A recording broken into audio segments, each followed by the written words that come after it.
Can you believe she's doing nothing even though she's in her last month of pregnancy? What kind of parenting did you do?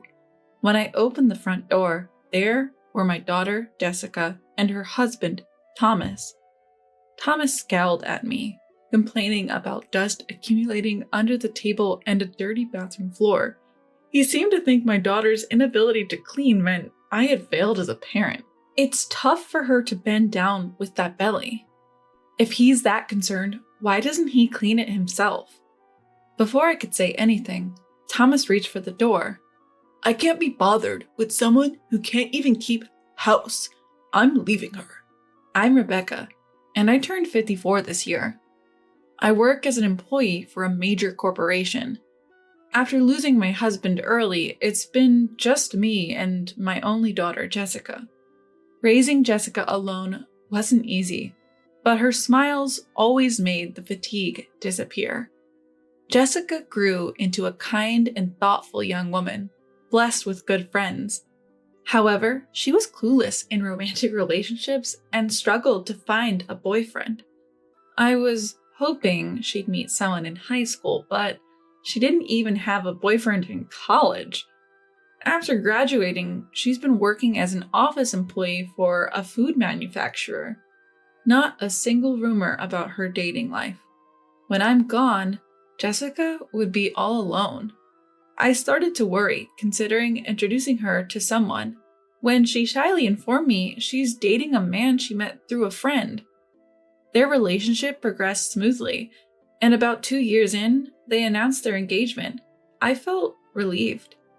It's bittersweet to see your only child move out, but the reassurance of her having a family outweighed that. The couple lives about an hour's drive from my house. Thomas is 4 years older than Jessica and a very ambitious man. Thomas often works late or goes out for drinks, citing his career ambitions, leaving all household chores to Jessica. I thought they should share responsibilities, but I refrained from interfering in their lives. Then, about 6 months after their wedding, Jessica invited me to lunch to announce she's expecting. Jessica, who didn't have siblings, always liked children. She used to tell me she wished for a little sister or brother, something I couldn't provide as I had no plans to remarry. Jessica, who had always wanted kids even after getting married, was lovingly speaking to her still flat belly, rubbing it gently, as if she couldn't wait to meet her unborn child. Seeing her like this filled me with joy. If you ever need anything, don't hesitate to call me. I parted ways with Jessica after saying that. Since Jessica continued working during her pregnancy, I made it a point to check in on her regularly to see how she was doing. Around the time she entered her second trimester, I was assigned a big project at work that would result in frequent travel. When I told Jessica about this, she was thrilled for me and told me to focus on my work, assuring me she would be fine. I asked Thomas multiple times to look out for Jessica while I dove into my work.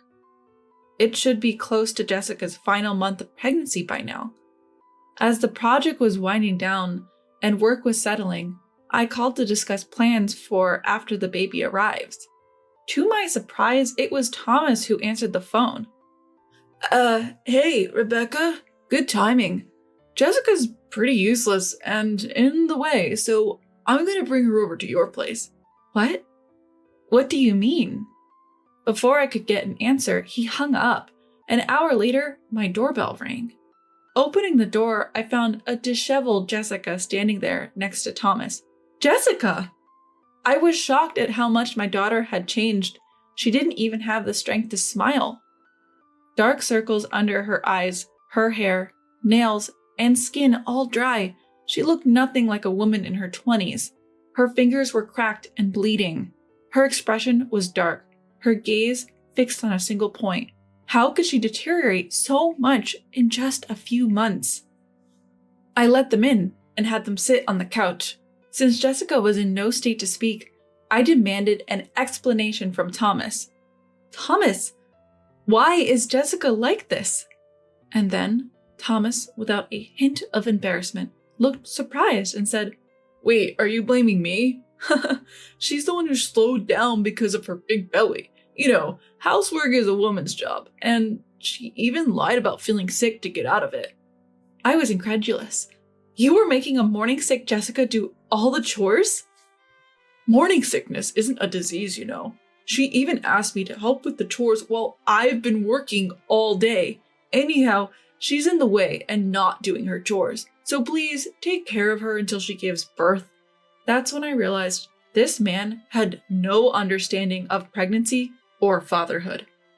I couldn't leave my precious daughter in his care. Fine, I'll take her in. I can't trust you to care for her. Yes, when I told Thomas, he retorted, Look, if your daughter is such a mess, it's because you failed to raise her properly. With no father around, she doesn't even know how to treat her husband. I'm the one suffering here. Once the baby's born, come pick it up. Meanwhile, please re-educate your daughter, Rebecca. Before Thomas left, he stated he wanted me to fix my daughter's upbringing by the time the baby comes. Then he just left Jessica and walked away. The nerve of that man. I deeply regret letting Jessica marry him. Jessica sits there, looking down like a doll. First, I need to make her feel secure. So I went to the fridge, poured milk into Jessica's favorite cup with a bit of sugar, and warmed it up in the microwave. Be careful, it's hot, I told her as I handed it over. Upon sipping the warm milk, Jessica broke into sobs, tears flowing freely. I sat next to her, rubbed her back, and listened to her story. Thomas was ambitious and continued to attend work parties even after Jessica became pregnant, leaving her alone. Whenever she needed something, he wouldn't lift a finger to help. He even demanded she do housework when she was feeling ill from the pregnancy. Hey, get up! You've been lounging around. You haven't done the dishes or laundry. Sometimes he would even bring home colleagues after a night of drinking and force her to cook and clean for them. I clenched my fists, furious at how my pregnant daughter was being treated like a servant. Jessica told me she didn't want to jeopardize my career, so she endured it. She even asked doctors to explain to Thomas about the physical changes in pregnancy, but it was all in vain.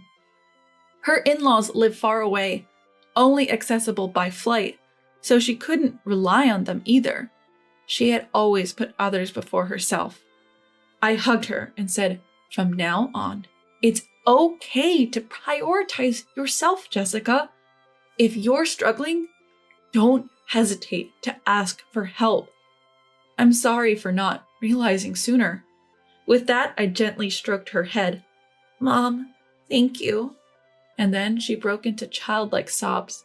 A few days after Jessica came to stay, her emotional state became increasingly unstable as her due date approached. When I returned from work, the house was clean. Even when I told her to rest, Jessica would continue doing chores.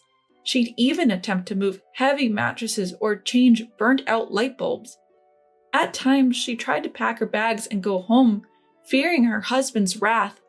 I thought she might need counseling, so I went to our neighbor, who used to be a therapist, to ask for a recommended clinic. Lisa, hello, do you have a moment? I need to talk about my daughter. Welcoming me into her home, Lisa listened to my story. I shared Jessica's situation with Lisa and her husband Kevin and received recommendations for a good clinic.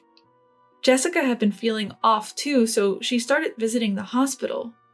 Lisa and her husband were concerned about Jessica, so when I was at work, Lisa would stop by to check on her. Thankfully, Jessica started to recover and smiled more like she used to. When the due date came, I took Jessica to the hospital. As her contractions began, I rubbed her back and wiped her sweat, encouraging her all the way. As the contractions grew closer, I watched Jessica walk into the delivery room. I sat in a chair, restless and eager until I heard the baby's cries. A nurse informed me that both mother and child were healthy, a relief to hear. When I went to see them, Jessica was holding our sleeping baby in her arms. I was angry at Thomas, but I still let him know that a healthy baby girl had been born. Then immediately entering the hospital room and seeing his newborn, Thomas blurted out, Yuck! Babies look like monkeys. Not cute at all. Jessica, you're not even wearing makeup and just lying in bed. You're so lazy. Put some effort into how you look. You're a woman. Just as I was about to retort, the nurses and doctors who heard him lost their temper. They surrounded Thomas, shouting, "Are you even a husband? Your wife just gave birth risking her life and she's exhausted. Can't you say something nice?" But Thomas, visibly irritated, shot back, "Shut up. My mom was working even right after giving birth. This is clearly laziness." I've never heard of a woman working immediately after childbirth, and there's no way he could remember that. Something must have twisted his memory. It makes sense he wouldn't know, given he's never shown interest in pregnancy or childbirth. Thomas stormed out and didn't even show up on Jessica's discharge day. No signs of him coming to pick her up. Concerned about sending Jessica back to him, I told her she could stay with me, but Jessica wanted to go home, saying it was unfair to the child to grow up without a father. Reluctantly, I called Thomas to see if he would pick her up. He replied, "I'm busy with work, so please take care of things there. I don't want to lose sleep because of a crying baby." He hung up right after that. I brought Jessica home, suggesting she stay until she got used to parenting. Thomas hadn't bought any baby essentials, so we went shopping to set up a nurturing environment. Thomas hadn't even thought about a name because he was so focused on his work, so Jessica and I chose one. We named the baby Sarah. Our neighbors Lisa and her husband knew the situation and helped with childcare, so Sarah grew up well. About 3 months after Sarah's birth, Thomas showed up without any notice to pick up Jessica and Sarah. "Hey, I'm here to pick you up. Hurry up, you're always so slow," Thomas yelled from the front door. By the time Jessica's emotional instability after her childbirth had temporarily settled, and she fully understood how terrible Thomas was, Jessica had made up her mind to divorce and had no intention of going back to him. From behind the door, she said, "I won't be controlled by you anymore, and I'm not coming back home. I'll mail you the divorce papers, so sign them." Thomas yelled back, "Are you kidding me? In today's world, a man with a wife and kids is more likely to succeed. What's the point of being married to you if we divorce? I'm never getting divorced." My daughter was furious, thinking that her husband had married and had a child just for the sake of a career advancement. But before I could yell back, the door next door opened. Hearing Thomas's loud voice, our neighbors Lisa and her husband Kevin stepped out of their home. Thomas, who glanced at Lisa, paled instantly when her husband Kevin appeared. "Boss, what are you doing here?" Stunned, Thomas watched Lisa and Kevin approach. It turns out Kevin was Thomas's supervisor. Kevin, also surprised, said, "So you're Jessica's husband. To think a terrible man like you, who neglected his child for 3 months, turns out to be you. You lack empathy, and I can't trust my team to someone like you. I'll let the CEO know as well, but consider your promotion canceled," Kevin sternly whispered to Thomas. "Please, Kevin, reconsider." Clinging to Kevin in tears, Thomas said, "You have nothing more to say to me. You don't even want to listen. You only ever cared about your work." Kevin cuts him off, not allowing any further comments. "What was all my hard work for?" Thomas drops to his knees, deflated. Kevin is known in the neighborhood and at work as a family man, and he couldn't tolerate Thomas treating his family like tools. Apparently, Thomas had been putting on a good face at work for the sake of promotion. Thomas went home quietly that day, but once at the office, he pestered colleagues and subordinates, saying, "Hey, you did at my place, right? Could you put in a good word for me with the boss for a promotion?" When no one complied, he went straight to the CEO. "Sir, I've worked hard for this company every day. My sales numbers are consistently high. Please approve my promotion." "I've heard from your boss," said the CEO. "Your performance numbers might look good, but you've been using aggressive tactics to win contracts. Just raising your own numbers isn't enough. A deal that tarnishes the company's image is negative, even if it's successful. If you can't consider that, you can't move up. I have no more expectations for you." Thomas leaves the CEO's office, his face pale with dejection. The CEO of Thomas's company is occasionally on TV and is well known as a man of integrity. He made his judgment based on more than just the boss's reports. Thomas probably got the message. After that, Thomas lost his motivation for work. His constant mistakes became a burden, and he was transferred to a regional department with hardly any work. At least, He wasn't fired. After his transfer was settled, Thomas repeatedly came to our house saying, "Jessica, it was my fault. I want another chance. I want to see Sarah. I'm her father, right?" Both Jessica and I ignored Thomas, but when he became too persistent, Kevin warned him that he would report him to the CEO, which would get him fired. After that, we didn't see him anymore. It must have been shallow affection after all. When Kevin found out that Jessica was having trouble getting her divorce accepted, he referred her to a top-notch attorney. The divorce was finalized smoothly, and she was even able to claim compensation for emotional distress. Thomas got transferred and seemed to be living a quiet, lonely life in a rural area. I heard this from Kevin. He said the last time Thomas came into the office, he looked unrecognizable.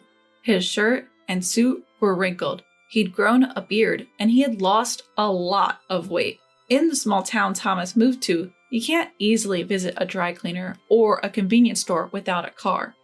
Whether he's trying to save on gas or just can't be bothered, if he doesn't use these services, he'll have to fend for himself. Thomas never lifted a finger to help with housework, always saying it was a woman's work. So he probably doesn't know how to do anything for himself.